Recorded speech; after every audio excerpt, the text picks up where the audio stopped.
ঐতিহ্য আর আধুনিক নকশায় তৈরি হচ্ছে এসব ঘর। কাঠ ও টিনের তৈরি ঘরগুলোর চাহিদা রয়েছে সারা দেশেই। নান্দনিকতা আর দ্রুত নির্মাণের কারণে বাড়ছে ক্রেতা আগ্রহ। অর্ডার করা যাচ্ছে অনলাইনেও, তবে ব্যয় বৃদ্ধি এই শিল্পের সামনে নতুন চ্যালেঞ্জ তৈরি করছে। মুন্সিগঞ্জ থেকে শিহাব আহমেদের পাঠানো প্রতিবেদনে বিস্তারিত। দেখলে মনে হয় যেন ঘরের মেলা। সারি সারি সাজানো ঘর, ঐতিহ্য ও আধুনিকতার মিশেলে কাঠ আর টিন দিয়ে তৈরি এসব বাড়ি। নান্দনিক এই দৃশ্য মুন্সিগঞ্জের।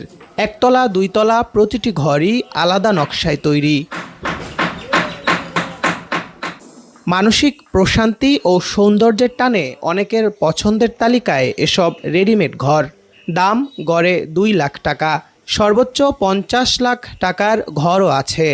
একতলা, দেড়তলা, দোতলা, সোয়াতলা এবং আপনি আড়াইতলা ঘর আছে। টেকনাফ থেকে তেঁতুলিয়া পর্যন্ত আমরা ঘর দিয়ে থাকি। এখানে ঘর হলো I18, 1,80,000 টাকা। আবার কিছু ঘর আছে ইউক্যালিপ্টাসে, যেমন 1.5 লক্ষ টাকা, 2 লক্ষ টাকাও আছে, 2.5 লক্ষ টাকাও আছে, 50 লাখ টাকা দামেরও ঘর আছে। মুন্সিগঞ্জ জেলার সদর, টঙ্গীবাড়ি ও লৌহজং উপজেলা সহ কয়েকটি এলাকায় এসব ঘর নির্মাণ করে বিক্রি করা হয়। প্রতিটি ঘর নির্মাণে 5 থেকে 7 জন শ্রমিকের সময় লাগে 10 থেকে 15 দিন। কাঠের উপর নকশা ও টিনের কারুকার্য আলাদা পরিচয় দেয় ঘরগুলোকে। আমাদের এই ঘরটা সৌন্দর্য হচ্ছে হাতের নকশার কারুকার্যে এবং কি কাঠের। 3-4 জন 15 দিন লাগে না আর কি। আর এমনি যদি 2 জন কেউ হয় তাহলে 20-25 দিন লাগে। এক জায়গা থেকে আরেক জায়গায় স্থানান্তর করতে খুবই সহজ। পার্ট টু পার্ট খুলে আমরা এক জায়গা থেকে আরেক জায়গায় পৌঁছে দিয়ে একবার ফিটিং করে দিয়ে আসি। এগুলো তৈরি হয় আমদানি করা কাঠ দিয়ে। দেশে যেসব কাঠ পাওয়া যায় সেগুলো ঘর বানানোর উপযোগী নয়। গেল কয়েক বছর ডলারের দাম বাড়ায় কাঠ আমদানিতে খরচ বাড়ছে, অন্যদিকে কমছে বিক্রি ও লাভের পরিমাণ। এখন প্রতি মাসে বিক্রি হচ্ছে 30 থেকে 50টি ঘর।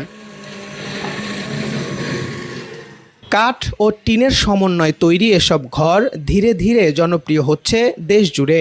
যে কোনো জেলা থেকে অর্ডার করলেই ঘর চলে যাবে ক্রেতার গন্তব্যে। চাহিদা থাকলেও ব্যয় ও বাজার পরিস্থিতির সঙ্গে মানিয়ে নিয়েই এগিয়ে যাচ্ছে স্থানীয় এই শিল্প। Shihab Ahmed, star news, Munshiganj.